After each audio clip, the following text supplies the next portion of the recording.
अलीपुर के रिहायशी आमिर शहजाद ने पाकिस्तान के पहले जदीद बायोफ्लाक फिश फार्मिंग प्रोजेक्ट का आगाज कर दिया है। इंतहाई कम पैसों में जदीद टेक्नोलॉजी की मदद से 4 मीटर के टैंक में कैसे 3 से 4 हजार मछलियों की फार्मिंग करके लाखों रुपए कमाए जा सकते हैं। उर्दू पॉइंट की वीडियोस देखने के लिए हमारा चैनल सब्सक्राइब कीजिए और बेल के आइकन पर क्लिक कीजिए ताकि आप हमारी तमाम आने वाली वीडियो से बाखबर रह सकें। अस्सलामुअलैकुम, उर्दू पॉइंट के साथ मैं हूं सैयद अली रजा। पाकिस्तान में यकीनन टैलेंट की कोई कमी नहीं है। अलीपुर के रिहायशी आमिर शहजाद ने पाकिस्तान के पहले जदीद बायोफ्लाक फिश फार्मिंग प्रोजेक्ट का आगाज कर दिया है। इंतहाई कम पैसों में जदीद टेक्नोलॉजी की मदद से 4 मीटर के टैंक में कैसे 3 से 4 हजार मछलियों की फार्मिंग करके लाखों रुपए कमाए जा सकते हैं। आज हम इनसे जानते हैं। आमिर साहब, कैसे हैं आप? जी मैं बिल्कुल ठीक हूँ। एक लेटेस्ट टेक्नोलॉजी है जिसको हम बायोफ्लॉक फिश फार्मिंग टेक्नोलॉजी कहते हैं। तो दुनिया में इसका बड़ा कामयाब तजर्बात हो चुके हैं, वहाँ कमर्शियली भी ये कामयाब है, लेकिन पाकिस्तान में ये भी इनिशियल फेजेस पर है। क्योंकि हमने साल डेढ़ साल पहले इसको नेट पर देखा था। तो मैं बेसिकली इंजीनियर हूँ, साइंटिस्ट भी हूँ, मुख्तलिफ एक्सपेरिमेंट में करता रहता हूँ। तो फिर हमने वहाँ से इसको देखा तो हमारे जहन में ये आया कि अगर दुनिया इसको कामयाब कर सकती है तो हम क्यों नहीं कर सकते। तो वो सोच लेकर हमने फिर इसको स्टडी किया, इसको पढ़ा और अब हम कोई 3 महीने पहले इसको हमने इम्प्लीमेंट किया है और अल्हम्दुलिल्लाह हमारे पास उसकी फार्मिंग बड़ी कामयाबी से जारी है। आमिर साहब, एक रिवायती फिश फार्मिंग और इसमें कितना फ़र्क है? वो तो बड़े लंबे चौड़े रकबे पर होती है और ये एक 4 मीटर के टैंक में। जी, असल में होता ये है कि जो हमारी रिवायती फिश फार्मिंग है उसमें रकबा ज़्यादा चाहिए होता है और उसमें अखराजात भी आपके ज़्यादा होते हैं, वहाँ पानी भी आपका ज़्यादा चाहिए होता है, वहाँ ट्यूबवेल के ज़रिए हर वक्त पानी को भी मेंटेन करना पड़ता है, इलेक्ट्रिसिटी के भी अखराजात बहुत ज़्यादा होते हैं और कम से कम एक आम बंदा या एक आम काश्तकार जिसके पास 1 एकड़ या 2 एकड़ रकबा है वो फिश फार्मिंग नहीं कर सकता। इतना कॉस्ट है एक टैंक के ऊपर और फिर कितना ज़र मुबादला कमाया जा सकता है? जी, इसमें कॉस्ट की जहाँ तक बात है, इसमें आपकी जो इन्वेस्टमेंट है वो कैपिटल यानी कि फिक्स इन्वेस्टमेंट आपकी एक फिक्स इन्वेस्टमेंट वो आपने एक दफ़ा करनी है, वो फिर आपकी दोबारा वो इन्वेस्टमेंट नहीं होगी। उसके बाद आपकी रनिंग कॉस्ट, ठीक है सर, रनिंग कॉस्ट इसमें जो फीड का खर्चा है वो रवायती फिश फार्मिंग की निस्बत 80% है, यानी कि 20% आपको वहाँ से लेस हो जाता है अखराजात जो आपके।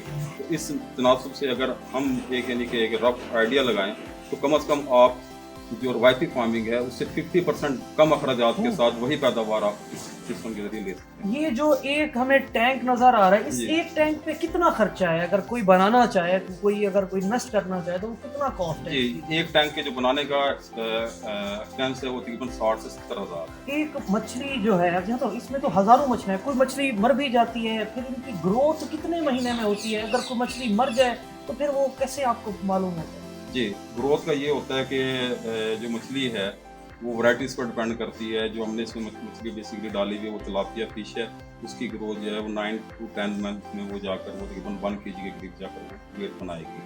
मछली का मरने का मतलब ये होता है कि आपके सिस्टम में कोई एरर है, कोई मसला चल रहा है, उसको आप टेस्टिंग के जरिए मुख्तलिफ पैरामीटर चेक करके साइंटिफिकली उसको आप डिटेक्ट करते हैं और उसको रिकवर करते हैं तो आपकी मोर्टेलिटी जो है वो कम हो जाती है। हमारे पास इसके ग्रोथ के चार्ट हैं बाकायदा, ठीक है सर, हम बाकायदा इसको रिसर्च के तहत लेकर चल रहे हैं। तो चार्ट अवेलेबल हैं, तो उसमें हमारा वीकली वाइज एक चार्ट है, स्टैंडर्ड चार्ट है वर्ल्ड का कि इस फिश की वैरायटी जो है इसकी आइडियल ग्रोथ कितने दिनों में कितनी होनी चाहिए और उसके अगेंस्ट कितनी हमने इसको फीड देनी।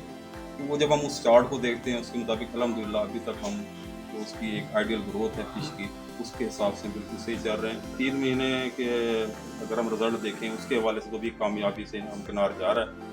आगे असल में मैंने इसको जो शुरू किया है वो मैंने उसको हार्च पैदा करने शुरू की है। सर्दियों में उमूमन फिश की फार्मिंग नहीं की जाती, लेकिन मेरा ये क्योंकि ये एक्सपेरिमेंट है, मैं ये जो 3 महीने हम रवायती फिश फार्मिंग में ज़ाया करते हैं, मेरी कोशिश ये है कि हम यहाँ इसको कंट्रोल एनवायरनमेंट दे के इस सर्दियों के महीनों में भी बाकायदा इनकी ग्रोथ भी कराएँ और इनको जो है ना वज़न भी इनका इंक्रीज़ करवाएं, ताकि इस सिस्टम के ज़रिए लोगों के जो 3 महीने दूसरी फिश फार्मिंग में ज़ाया हो जाते हैं वो ज़ाया ना हो, उसमें भी लोग जो है ना इससे बेनिफिट ले। जैसे सर्दियाँ स्टार्ट होंगी हम पैरेलल इसके साथ कोई ऐसा हीटिंग सोर्स देंगे इसको, इसमें कम अखराजात के साथ साथ इसका टेम्परेचर हमारा जो मछलियों के लिए आइडियल है, फिश के लिए आइडियल है, उससे मेंटेन कर सकें ताकि ये अच्छे तरीके से सर्वाइव भी कर सकें, फीड भी अच्छे तरीके से दें और ग्रोथ भी अच्छी।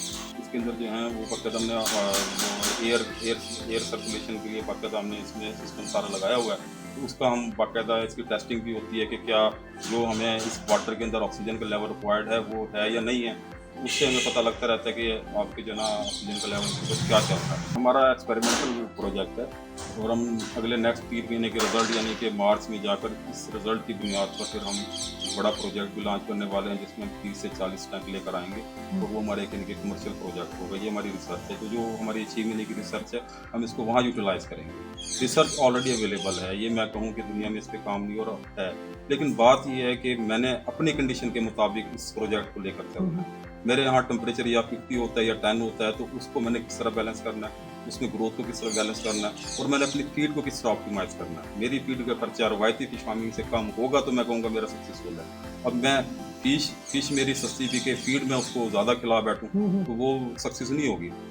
ग्रो तो मैं करा लूँगा, ग्रो बनाना मकसूद नहीं है, असल तो हमने ये मकसूद है कि कम अखराजात के साथ हम एक अच्छी वेट की और अच्छी क्वालिटी की फिश को प्रोड्यूस कर सकते हैं। अगर कोई नौजवान, कोई टैलेंटेड नौजवान इस तरह का प्रोजेक्ट शुरू करना चाहे तो उसको फिर आप क्या सजेस्ट करेंगे? जी मैं बिल्कुल सजेस्ट यही करूँगा कि हौसला ना हारें। दुनिया बड़ी वसी है, दुनिया बहुत तेज़ी से तरक्की कर रही है, हम कहीं पीछे खड़े हैं। अगर हमारे अंदर टैलेंट मौजूद है, बिल्कुल टैलेंट मौजूद है, मैं खुशी तौर पर जो पाकिस्तान के तालीमी इदारे हैं उनसे मैं ये ज़रूर रिक्वेस्ट करूँगा कि कम से कम बच्चों को, अपने जो स्टूडेंट्स हैं उनको नई चीज़ें मुतारिफ करवाएं, उनको नई टेक्नोलॉजीज़ के बारे में बताएं और हम रिसर्च की तरफ जाएं। सिर्फ किताबों में हम फंसे हुए हैं, किताबों से निकल कर थोड़ा सा हम तहकीक की तरफ, रिसर्च के पास की तरफ जाएंगे तो कोई बात नहीं है कि हमारे जो नौजवान आज बेरोज़गार हैं इस वक्त वो अगर वो कोशिश करें और टेक्नोलॉजी के ज़रिए, और इस वक्त आपके पास सबसे बड़ी बात है कि इंटरनेट मौजूद है, यूट्यूब मौजूद है, वहाँ दुनिया नया कर रही है, तो हम थोड़ी सी अगर मेहनत करें तो बजाय कि हम गवर्नमेंट की तरफ देखें, लोगों की तरफ देखें, वो रोज़गार दें हमें, तो हम अपने रोज़गार के ज़रिए खुद भी पैदा कर सकते हैं। इस तरह के टैलेंटेड नौजवानों को सपोर्ट की जाए तो ये पाकिस्तान में रोज़गार फराहम करने की जो राहें हैं वो हमवार कर सकते हैं। आपके आसपास कोई ऐसी स्टोरी मौजूद है, आपके अंदर कोई टैलेंट मौजूद है तो हमारे फेसबुक पेज उर्दू पॉइंट पर हमसे राब्ता करें। मुझे दीजिए इजाज़त और देखते रहिए उर्दू पॉइंट।